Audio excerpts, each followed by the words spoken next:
محترم ناظرین السلام علیکم۔ میری ساس کی اپنے داماد کے ساتھ بہت بنتی تھی، مگر بیٹی سے اتنی ہی بیزاری کا اظہار کرتی تھیں۔ داماد آتا تو ساس اس کے ساتھ سر جوڑ کر باتیں کرتی رہتی۔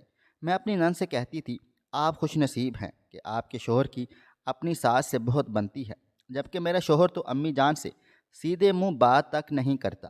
نند بولتی تھی، بھابھی جس دن آپ کو حقیقت کا پتہ چل جائے گا، آپ کو احساس ہوگا کہ کیسی قیامت آنے والی ہے۔ مجھے نند کی باتیں سمجھ نہیں آتی تھیں۔ ایک روز میں نے اپنی ساس کو داماد کے ساتھ میں اس روز اپنے معمول کے کام نپٹا کر فارغ ہوئی تھی کہ ہمارے دروازے کی بیل بجی۔ گھر پہ نہ تو میرے شوہر تھے اور نہ ہی میرا بیٹا جو جا کر دروازہ چیک کرتے۔ گھر میں فقط میں اور میری ساس ہی باقی تھی۔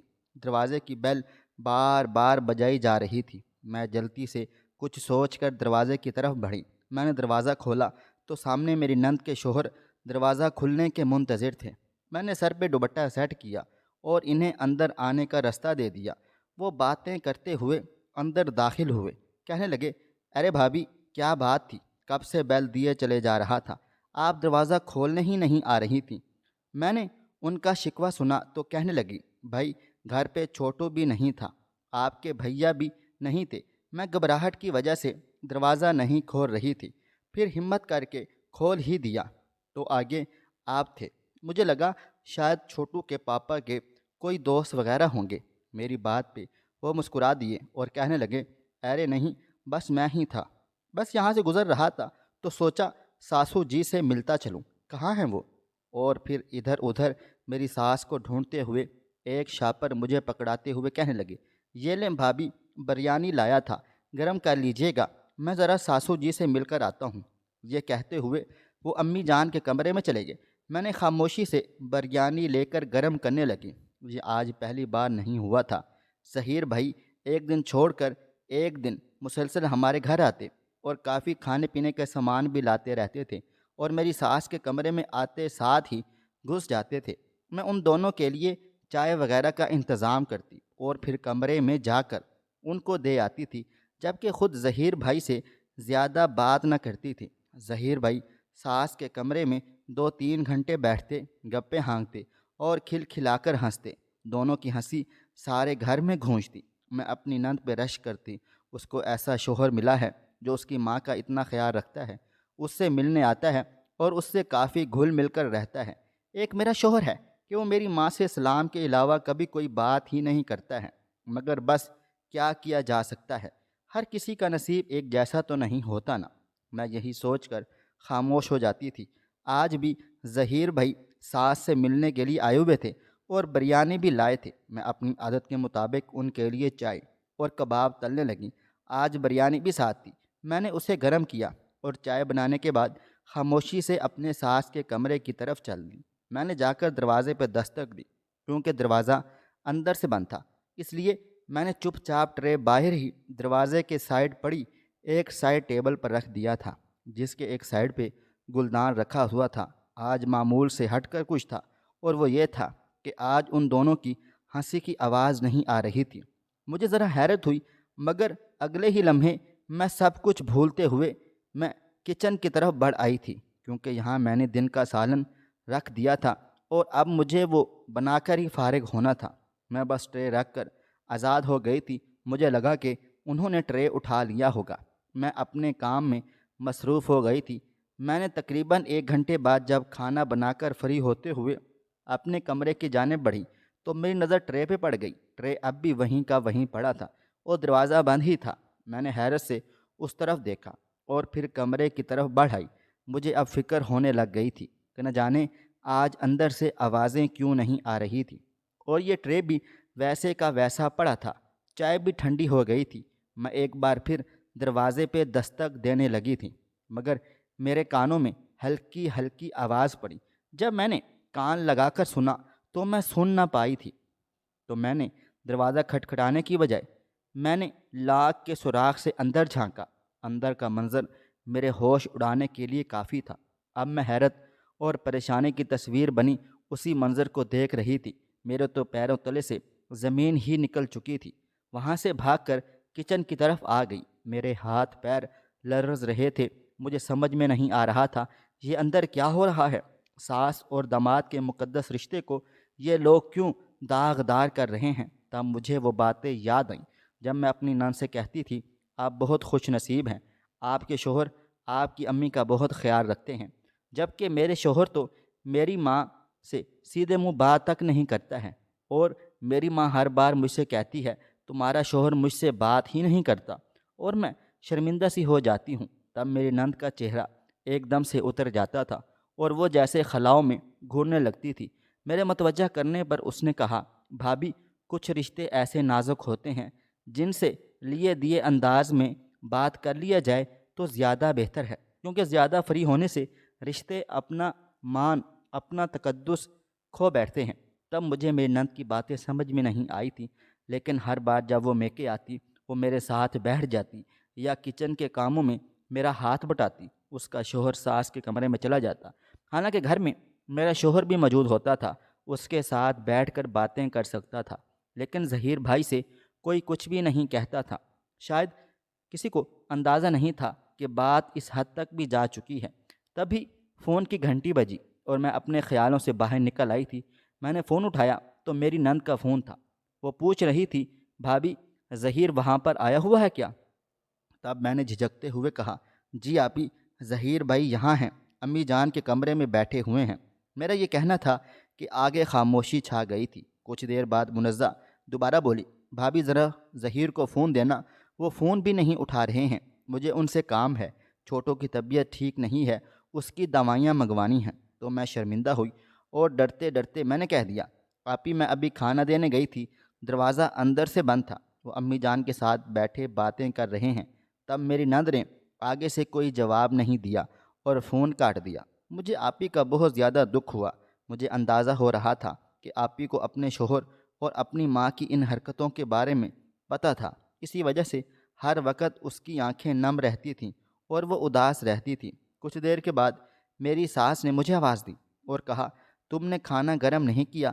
تب میں نے عجیب و غریب نظروں سے اپنی ساس کو اوپر سے نیچے تک دیکھا اور اندر ہی اندر میرا دل جلنے لگا تھا۔ ساس کو گلابی رنگ کا جوڑا پہنا ہوا تھا اور وہ حشاش بشاش لگ رہی تھی۔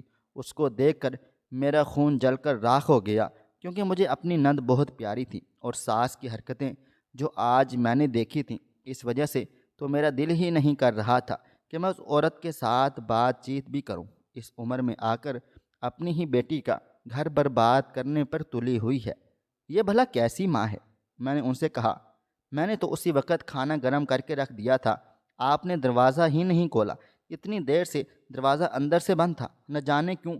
یہ کہتے ہوئے میری گفتگو تنزیہ ہو گئی تھی اور ساس مجھے عجیب و غریب نظروں سے گھورنے لگی، کہنے لگی ہم ضروری گفتگو کر رہے تھے، اسی وجہ سے دروازہ بند تھا۔ میں نے دوبارہ ٹرے اٹھایا اور کچن کی جانب بڑھ گئی۔ خواہ میرے کام میں اضافہ ہوتا چلا گیا تھا۔ پھر سے مجھے یہ سب گرم کرنا پڑا اور دل ہی دل میں بڑھاتی چلی جا رہی تھی۔ مجھے پتہ ہے ضروری کام، آج میں نے اپنی آنکھوں سے دیکھ لیا ہے کہ کس طرح کا کام کرتے ہیں آپ، اور ایک لمحے میں ہی آپ میرے دل سے اتر گئی ہیں، ورنہ تو میں ہمیشہ آپ کی عزت کیا کرتی تھی، لیکن کچھ لوگ شاید اس کے قابل نہیں ہوتے۔ میں دل ہی دل میں بڑھاتی چلی جا رہی تھی۔ کچھ دیر کے بعد میرے شوہر بھی آفس سے گھر آ گئے تھے۔ میں نے ان کو کھانا دیا اور شوہر نے مجھ سے پوچھا کیا بات ہے، پریشان لگ رہی ہو اور کھوئی کھوئی لگ رہی ہو؟ میں نے ان سے کہا کہ آج دوپہر کے ٹائم ظہیر بھائی گھر پر آئے تھے اور آتے ہی اماں جان کے کمرے میں گھس گئے اور دروازہ اندر سے بند کر لیا تھا، جبکہ میں کھانے کی ٹرے باہر رکھ کے آئی۔ 1 گھنٹے کے بعد انہوں نے دروازہ کھولا۔ فرقان، آپ کو ظہیر بھائی کا یوں گھر پر آنا اور اماں جان کے کمرے میں جا کر بیٹھ جانا برا نہیں لگتا؟ تب فرقان بولے نہیں بھائی، برا کیوں لگے گا، اس گھر کے داماد ہیں، میری عمر کے امی کے بیٹوں کی طرح ہیں، اس میں برا لگنے والی بھلا کون سی بات ہے؟ یہ تو ظہیر بھائی کی اچھائی ہے کہ وہ امی جان کو اتنی عزت اور مان دیتے ہیں، سب کا خیال رکھتے ہیں اور آپ ہی کو بھی خوش رکھا ہوا ہے۔ تب میں نے ڈرتے ڈرتے فرقان سے کہا کیا آپ ہی کو واقعی میں خوش رکھا ہوا ہے؟ آپ نہیں دیکھتے کہ آپ ہی کا چہرہ ہر وقت اداس رہتا ہے، ان کی آنکھیں نم رہتی ہیں اور وہ نہ زیادہ بولتی ہے اور نہ کسی سے گھلتی ملتی ہے۔ حالانکہ ہم آپس میں کزنز ہیں، شادی سے پہلے بھی میں آپ ہی کو جانتی تھی، وہ کتنی خوش باش اور زندہ دل لڑکی تھی۔ فرقان نے کھانا ختم کر کے میری طرف دیکھا اور کہا، کیا بات ہے، پہیلیاں کیوں بھجوا رہی ہو؟ کیا کچھ ہوا ہے گھر پر؟ آپی نے کچھ کہا ہے تم سے؟ میں نے کہا، نہیں، ایسی تو کوئی بات نہیں ہے، آپی نے مجھ سے کچھ نہیں کہا، لیکن نہ جانے کیوں آپی مجھے خوش نہیں لگتی ہے۔ فرقان نے کہا، تمہارا وہم ہے اور کچھ بھی نہیں، اور اس بارے میں زیادہ مت سوچو، میرے لیے چائے بناؤ، میرے سر میں درد ہو رہا ہے۔ میں خاموشی سے کچن میں آ گئی تھی اور چائے بنانے لگی۔ اب ظہیر بھائی واپس جا چکے تھے اور میں بھی ان باتوں کو زیادہ سوچنا مناسب نہیں سمجھا تھا، اور وہم سمجھ کر جھٹک دیا، کیونکہ جتنا ان باتوں کی گہرائی کی طرف جاتی ہو سکتا تھا، میرا اور آپی دونوں کا گھر خراب ہو جاتا۔ اور کچھ معاملے ایسے ہوتے ہیں جن میں خاموشی ہی بہتر ہوتی ہے، اس لیے میں نے خاموشی اختیار کر لی۔ لیکن یہ خاموشی زیادہ دیر تک نہیں چلی تھی، کیونکہ شاید یہ طوفان کے پہلے کی خاموشی تھی، کیونکہ میں تو خاموش ہو چکی تھی، لیکن شاید آپی کی برداشت اب ختم ہو گئی تھی۔ اگلے ہی روز آپی بچوں کو لے کر گھر آ گئی اور آتے ہی اپنے کمرے میں چلی گئی تھی۔ شادی سے پہلے جو کمرہ وہ استعمال کرتی تھی، آج تک وہ کمرہ ان کے نام پر تھا۔ اب وہ جب میکے آتی، اپنے شوہر اور بیٹے کے ساتھ اسی کمرے میں رہتی تھی۔ کچھ روز سے آپی میکے میں رہ رہی تھی، لیکن اس دوران ظہیر بھائی ان سے ملنے نہیں آئے۔ امی جب بھی آپی کے پاس جاتی اور ان سے بات کرنے کی کوشش کرتی تو منزہ آپی ان کو جھڑک دیتی تھی۔ میں نے محسوس کیا تھا امی اور آپی کی بات چیت آپس میں بند ہے۔ جیسے امی ان کے پاس آ کر بیٹھ جاتی تو وہ اٹھ کر وہاں سے چلی جاتی تھی۔ شام کو بچے باہر کھیلنے چلے گئے تھے۔ میں چائے کا کپ اٹھا کر آپی کے کمرے میں آئی تو وہ کمرے میں نہیں تھی۔ اسی وجہ سے میں چھت پر چلی گئی۔ مجھے پتہ چلا تھا کہ اس وقت کبھی کبھار وہ چھت پر جا کر ٹہلتی ہیں۔ وہ چھت پر ان کے لیے چائے لے کر گئی تو میں نے دیکھا کہ وہ رو رہی تھیں۔ مجھے دیکھ کر انہوں نے اپنے آنسو چھپا لیے۔ میں نے چائے کا مگ ان کے ہاتھ میں پکڑا دیا اور کرسی گھسیٹ کر ان کے ساتھ ہی بیٹھ گئی تھی۔ موسم بہت سہانا ہو رہا تھا، کیونکہ سردیوں کا آغاز تھا۔ آپی نے سیاہ رنگ کی شال اوڑھ رکھی تھی۔ میں غور سے ان کی طرف دیکھنے لگا۔ وہ بہت خوبصورت تھی۔ ان کا رنگ بہت صاف تھا اور سیاہ رنگ کی شال میں اور کھل رہا تھا، لیکن اس کے چہرے پر اداسی کا راج تھا۔ گرم گرم بھاپ اڑاتی چائے کا سپ لیا اور آپی سے پوچھنے لگی، آپی آپ پریشان ہیں؟ تو وہ مسکرانے لگی، نہیں تو۔ میں نے کہا، آپ مجھ سے جھوٹ نہیں بول سکتی ہیں، میں آپ کا چہرہ اور آپ کی آنکھیں پڑھ سکتی ہوں۔ شاید دوسرے گھر والوں کو یہ نظر نہیں آتا، لیکن میں کافی عرصے سے نوٹ کر رہی ہوں کہ آپ بہت زیادہ پریشان ہیں۔ یا تو آپ کی شادی شدہ زندگی میں کوئی مسئلہ چل رہا ہے یا کوئی اور پریشانی ہے۔ آپ میرے ساتھ اپنے دل کی باتیں کر سکتے ہیں اور دل کا بوجھ ہلکا کر سکتی ہیں۔ میرا اتنا کہنا تھا کہ آپی کی آنکھوں سے آنسو لڑیوں کی صورت بہنے لگے۔ تب میں نے ان سے کہا، آپی مجھے پتہ ہے آپ مجھے بتاتے ہوئے جھجک رہی ہیں، لیکن مجھے کچھ اندازہ ہے کہ آپ کی پریشانی کی وجہ امی اور ظہیر بھائی ہیں، اور ان کا اس حد تک فری ہونا، ایک دوسرے سے باتیں کرنا اور کمرے کے اندر جا کے دروازہ بند کر کے گھنٹوں بیٹھنا، مجھے لگتا ہے یہی وہ باتیں ہیں جو آپ کو پریشان کر رہی ہیں۔ آپی نے بے اختیار سر اٹھا کر میری طرف دیکھا اور ہاں میں سر ہلا دیا تھا اور رونے لگ گئیں۔ ان کو رونے میں شدت آ گئی تھی۔ میں نے ان کو گلے سے لگا لیا اور ان کو رونے دیا کہ وہ اپنے دل کی بھڑاس نکال لے۔ آپی مجھ سے عمر میں 2 سال ہی بڑی تھی، کیونکہ وہ میرے شوہر سے بھی بڑی تھی، اس لیے میں احترام میں انہیں آپی کہتی تھی اور اپنی ساس کو امی جان کہتی تھی۔ آپی نے رو رو کے اپنے دل کا بھڑاس نکال لیا تو اب وہ کہنے لگی، ہاں بھابھی، میری پریشانی کی وجہ میری سگی ماں اور میرا شوہر ہے۔ کیا ماں اس طرح بھی ہوتی ہے؟ اپنی بیٹیوں کے گھر برباد کرتی ہے۔ میری ماں کو کوئی اور نہیں ملا تھا، میرے ہی گھر پر انہوں نے ڈاکہ ڈال دیا۔ میں کسی سے یہ بات کہہ بھی نہیں سکتی ہوں۔ شرمندگی کے مارے زمین میں ہی گڑی چلی جاتی ہوں، اور میرے شوہر امی کے بارے میں کچھ بھی سننا پسند نہیں کرتے۔ مجھ سے زیادہ ان کو ان کی امید کی فکر ہے۔ میرا نام سمن ہے اور میں ایک متوسط طبقے سے تعلق رکھتی ہوں، مگر میرے ماں باپ نے مجھے پھر بھی پڑھایا لکھایا، یہاں تک کہ یونیورسٹی کی تعلیم بھی دی۔ پہلے سکول، پھر کالج، اور پھر کالج سے یونیورسٹی تک کا سفر طے کیا تو پتہ چلا زندگی کے 20 سال گزر گئے ہیں، اور اب عمر کے اس حصے میں تھی جہاں ایک لڑکی اپنے دل پہ دستک دینے والے پہلے مرد کے ہی خیالوں میں کھو جاتی ہے اور الڑ سی لڑکی کا دل ایک مرد کے لیے دھڑکنے لگتا ہے۔ میرے ساتھ بھی یوں ہی ہوا تھا۔ میں ارحم سے یونیورسٹی میں ہی ملی تھی اور پھر کلاس فیلو سے بات آگے نکلی اور دوستی پہ آ گئی، پھر دوستی سے آگے بڑھی اور پھر محبت پہ آ کر رک گئی تھی۔ ارحم نے پہلے ہی مجھ سے پیار کا اظہار کر دیا تھا۔ میرے تو چاروں طرف ہی بہار آ گئی تھی اور میں بہار میں جھوم رہی تھی۔ جب بات محبت اور اظہار تک پہنچی تو ارحم نے گھر بات کر لی۔ اس کی ماں اور بہن رشتہ لینے آ گئیں۔ ان کا بھی ارحم اکلوتا تھا اور اس کے سر پہ صحرا دیکھنا چاہتی تھیں۔ چنانچہ میرے گھر والوں نے کچھ رسمی پوچھ گچھ اور دیکھ بھال کے بعد رشتہ طے کر دیا، کیونکہ ایک طرح سے ارحم ہمارے دور کا رشتہ دار بھی تھا اور کئی بار کسی نہ کسی شادی بیاہ کی تقریبات میں ہماری ملاقات ہو جاتی تھی۔ بس گھر پر زیادہ آنا جانا نہیں تھا۔ میں اور ارحم بہت خوش تھے۔ میری نند کی شادی 1 سال پہلے ہو چکی تھی۔ نند کے شوہر اور اپنی ساس کی محبت دیکھ کر مجھے رشک آتا تھا۔ میرا شوہر مجھ سے تو بہت محبت کرتا تھا لیکن کافی کم غو تھا۔ میرے ماں باپ سے زیادہ بات چیت نہیں کرتا تھا، حالانکہ وہ ان کی بہت عزت کرتا تھا، لیکن جب بھی ظہیر بھائی کو اپنی ساس کے ساتھ فری ہوتے ہوئے دیکھتی تھی تو مجھے لگتا تھا کہ اس طرح گھر کا ماحول اچھا ہوتا ہے اور فرقان کو بھی میرے والدین سے اسی طرح فری ہونا چاہیے۔ لیکن ایک روز جب مجھے اس حقیقت کے بارے میں پتہ چلا تو میرے پیروں تلے سے زمین نکل گئی تھی، اور جب میں نے آپی سے بات کی تو آپی نے بھی مجھے کہا کہ مجھے لگتا ہے کہ میری ماں اور میرے شوہر کے بیچ ناجائز تعلقات ہیں اور وہ ہمارے ناک کے نیچے اس قسم کا گھناؤنا کھیل کھیل رہے ہیں، اور بھائی کو اس بارے میں بالکل بھی نہیں پتہ۔ تب جب آپی ناراض ہو کر ہمارے گھر آئی ہوئی تھی تب ظہیر بھائی ایک بار بھی ان سے ملنے کے لیے نہیں آئے۔ میں آپی کے دل جوئی کرتی تھی، لیکن آپی کہتی تھی میں اس شخص کے ساتھ نہیں رہ سکتی ہوں۔ گھر جاتی ہوں تو وہ شخص میری آنکھوں کے سامنے آتا ہے اور میکے آتی ہوں تو میری ماں میری نظروں کے سامنے ہوتی ہے۔ میں ان دونوں لوگوں کو دیکھنا بھی نہیں چاہتی ہوں۔ مجھے ان سے شدید نفرت ہے۔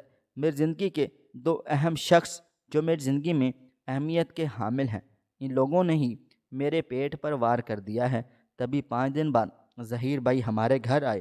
ان کا چہرہ کافی اترا ہوا تھا اور کافی پریشان سے لگ رہے تھے۔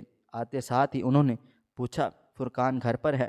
میں نے کہا نہیں، وہ گھر پر نہیں ہے، اپنے کسی دوست کے پاس گئے ہوئے ہیں، کیونکہ سنڈے تھا تو وہ اپنے دوستوں سے ملنے چلے جاتے تھے۔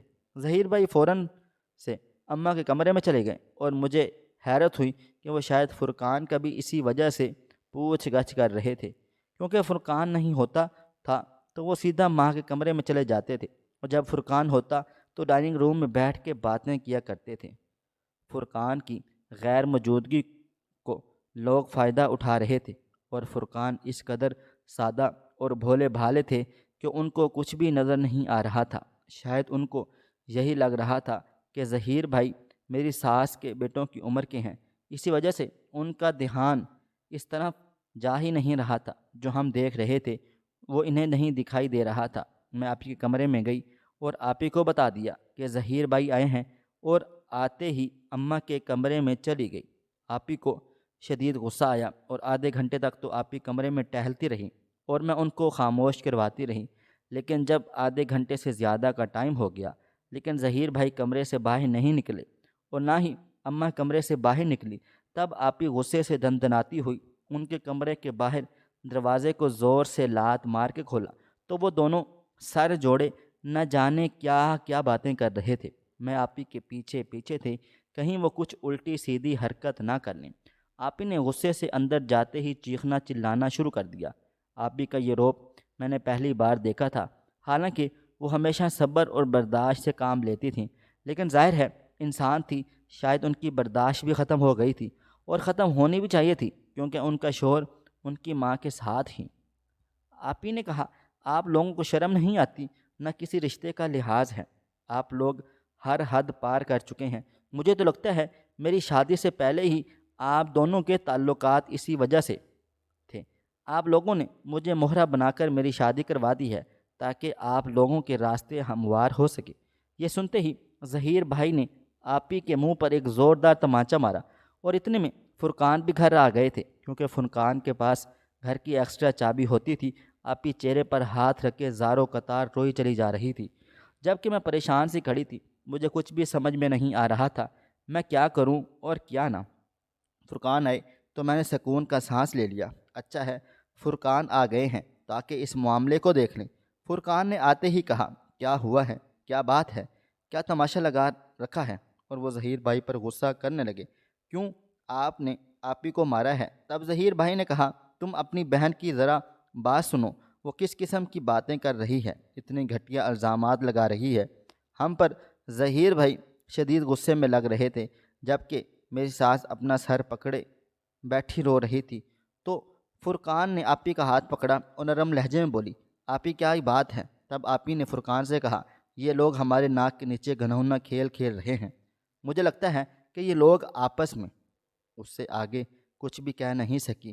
شاید ان کو اپنے بھائی کے سامنے ایسی باتیں کرتے ہوئے شرم آ رہی تھی۔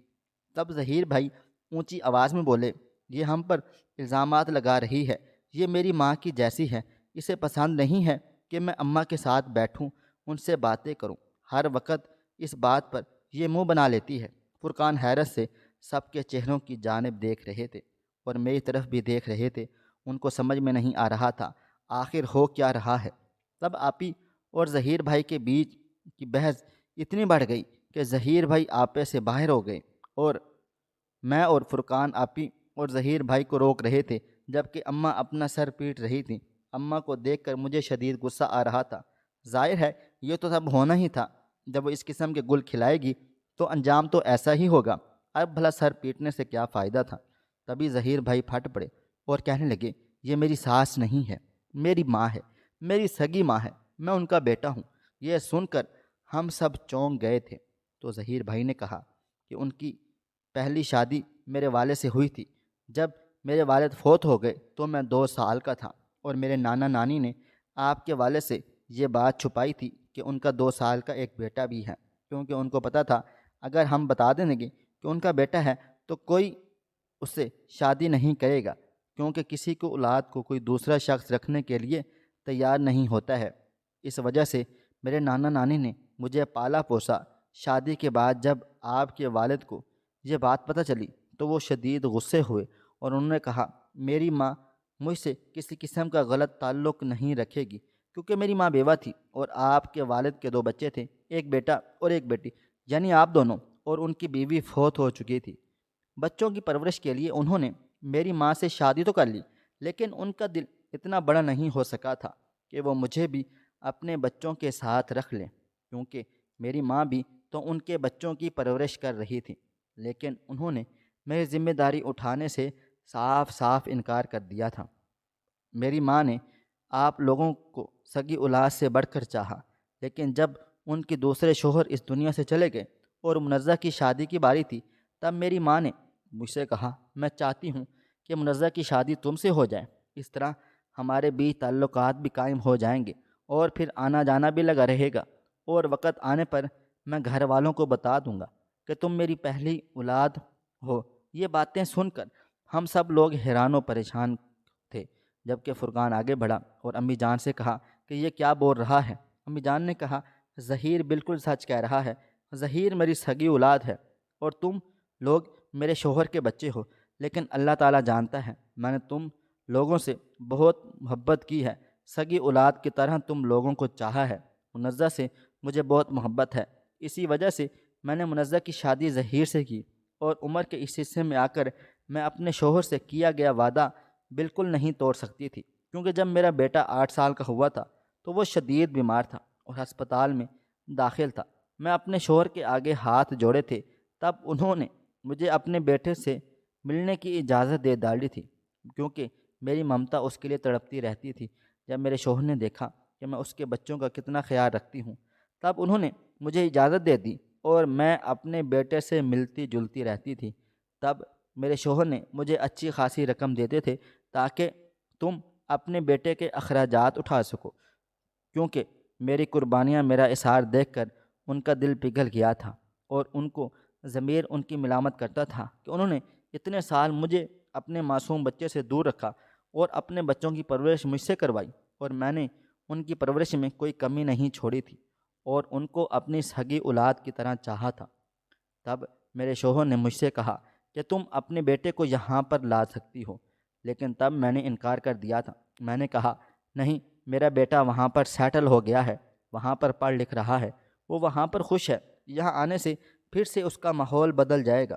منزہ فرقان کو بھی اس بارے میں کوئی علم نہیں تھا، تو میں چاہتی تھی کہ ان کو پتہ نہ چلے، کیونکہ وہ مجھے اپنی سگی ماں کی طرح سمجھتے ہیں۔ ہو سکتا ہے ان کے دلوں میں یہ بات بیٹھ جائے کہ میں ان کی سگی ماں نہیں ہوں۔ جب منزہ اور ظہیر کی شادی ہو گئی تو میں بہت زیادہ خوش تھی۔ اسی طرح ظہیر آسانی سے میرے گھر آ جا سکتا تھا۔ ظہیر میری ممتا کے لیے ترسا ہوا تھا۔ سیدھا وہ کمرے میں آتا اور میری گود میں سر رکھ کر لیٹا رہتا اور ہم ڈھیروں باتیں کرتے۔ وہ اکثر مجھ سے کہتا کہ اماں منزہ بہت پریشان رہتی ہے، اس کا میرا آپ کے ساتھ بیٹھنا پسند نہیں۔ تب مجھے احساس نہیں ہوا تھا کہ منزہ کے دل میں اس طرح کی باتیں پنپ رہی ہیں، ورنہ میں اس کو صاف صاف بتا دیتی، اور مجھے پتہ نہیں تھا کہ بات اس حد تک خراب ہو جائے گی۔ یہ باتیں سن کر ہم سب لوگ اپنی اپنی جگہ شرمندہ ہو گئے تھے، اور منزہ تو شرم سے پانی میں زمین میں گڑ چکی تھی۔ انہوں نے اپنے شوہر سے اور اپنی ماں سے معافی مانگی۔ منزہ اور فرقان اپنی ماں کے گلے لگ کر بہت روئے۔ انہوں نے کہا واقعہ آپ نے ہمیں احساس نہیں ہونے دیا کہ آپ ہماری سگی ماں نہیں ہیں، ہمیں معاف کر دینا، ہم نے آپ کے بارے میں غلط سوچا ہے۔ میری ساس نے ان کو گلے سے لگا لیا اور کہا منزہ کو حقیقت کے بارے میں علم نہیں تھا۔ ظاہر ہے منزہ کی جگہ کوئی بھی لڑکی ہوتی تو اس کے ذہن میں اس طرح کے خیال آتے، کیونکہ شیطان اس قسم کے وسوسے سے انسان کے دل میں ڈال دیتا ہے۔ چونکہ اب ساری باتیں کلیئر ہو چکی ہیں تو میں خوش اور مطمئن ہوں۔ میرے تینوں بچے میرے ساتھ ہیں۔ اب سب لوگ بہت زیادہ خوش تھے، غم کے بادل ہٹ چکے تھے اور بہار کی آمد تھی۔ کہتے ہیں آنکھوں دیکھا سچ سچ نہیں ہوتا ہے۔ اس بات میں کچھ حد تک حقیقت ہے۔ کبھی ہم اپنے طرف سے جو کچھ سوچ کے بیٹھ جاتے ہیں، حقیقت اس سے یکسر مختلف ہوتی ہے۔ لیکن میں نے اپنے تجربے سے یہ جانا ہے کہ رشتوں کے معاملے میں انسان کو غلط بیانی کبھی بھی نہیں کرنی چاہیے، ورنہ غلط فہمیاں دل میں جنم لیتی ہیں اور اپنی جڑیں پھیلانے لگتی ہیں۔ یہ جڑیں پھیل پھیل کر ایک تناول درخت بن جاتی ہیں۔ اب یہی شک اور غلط فہمی نے کیسے ایک ہنستے بستے خوشگوار گھر کو تباہ و برباد کر دیا تھا۔ ایک لڑکی کو اس بنیاد پر طلاق ہو گئی کہ اس کے ہسبینڈ کو اپنی بیوی پر شک رہتا تھا، مگر ہر دفعہ وہ شک ہمیشہ جھوٹا نکلا اور لڑکی اس سے بات سے بدظن ہو گئی۔ شوہر سے لڑکی بہت خوبصورت تھی اور انتہائی پردے دار۔ اگر کوئی لڑکا لڑکی کی طرف دیکھ بھی لے تو وہ پوچھنے لگ پڑتا کہ فلاں نے تمہیں کیوں دیکھا، مجھے تسلی دو قرآن پاک پر۔ لڑکی تنگ آ گئی اس کی ان حرکتوں سے۔ چونکہ شوہر دور تھا، 2-3 مہینے بعد گھر آتا اور پھر وہ ٹھیک طریقے سے اپنے شوہر سے میسیج پر بھی بات نہیں کرتی تھی، کیونکہ وہ اپنے شوہر سے بدظن ہو چکی تھی۔ خیر جب وہ گھر آتا اس کی ضرورتیں ضرور پورا کرتی تھی۔ پھر کچھ گھریلو نچاکیوں کی بنیاد پر وہ اپنے ابا کے گھر آ گئی۔ اس دفعہ جب اس کا شوہر آیا تو 7-20 بندے لے کر آیا اور سب کے سامنے کہا قرآن پاک پر ہاتھ رکھ دو، مجھے تسلی دو۔ لڑکی نے تسلی دینے سے انکار کر دیا کہ تم ہر وقت مجھ پر شک کرتے رہتے ہو، تمہیں مجھ پر ویسے بھی یقین نہیں تو قرآن پاک پر بھی یقین نہیں آئے گا، اور لڑکے نے طلاق دے دی۔ لڑکی پاک دامن تھی یا نہیں یہ تو وہ اور اس کا رب جانتا ہے، لیکن لڑکی اگر چاہتی تو جھوٹی گواہی بھی دے سکتی تھی اور اپنا گھر اور اپنے والدین کی عزت بچا سکتی تھی۔ عدالتوں میں بھی تو لوگ جھوٹی گواہیاں دے دیتے ہیں، لیکن لڑکی نے ایسا کچھ نہ کیا اور قرآن پاک پر تسلی نہیں دی کہ میں اپنی اس دنیا کے نفع کی خاطر اپنی آخرت برباد نہیں کر سکتی ہوں۔ اب لڑکی اس صدمے کے بعد اتنی بیمار ہے کہ چل پھر بھی نہیں سکتی ہے اور چہرہ بھی مرجھا گیا ہے۔ آپ کو کیا لگتا ہے کہ لڑکی نے ٹھیک کیا یا غلط؟ آپ دوست احباب کمنٹ باکس میں لازمی بتائیے گا، مجھے آپ کے کمنٹس کا انتظار رہے گا۔ خواہش صرف اتنی ہے کہ کچھ الفاظ لکھوں جس سے کوئی گمراہی کے راستے میں جاتے جاتے رک جائے، اور نہ بھی رکے تو سوچ میں ضرور پڑ جائے۔ پیارے دوستوں، امید کرتا ہوں کہ آپ کو یہ ہماری کہانی پسند آئی ہوگی۔ کہانی پسند آئی ہو تو ویڈیو کو لائک کریں، کومنٹس کریں، شیئر کرنا بالکل بھی نہ بھولیں، اور ہاں اگر آپ لوگ اس چینل پر نئے ہیں تو اس چینل کو سبسکرائب ضرور کر لیں اور نوٹیفیکیشن کو ضرور دبا دیں تاکہ آنے والی کہانی سب سے پہلے آپ کو مل سکے۔ ملتے ہیں کل ایک نئی اور دلچسپ کہانی کے ساتھ، تب تک اپنا ڈھیر سارا خیال رکھیے گا۔ اللہ حافظ۔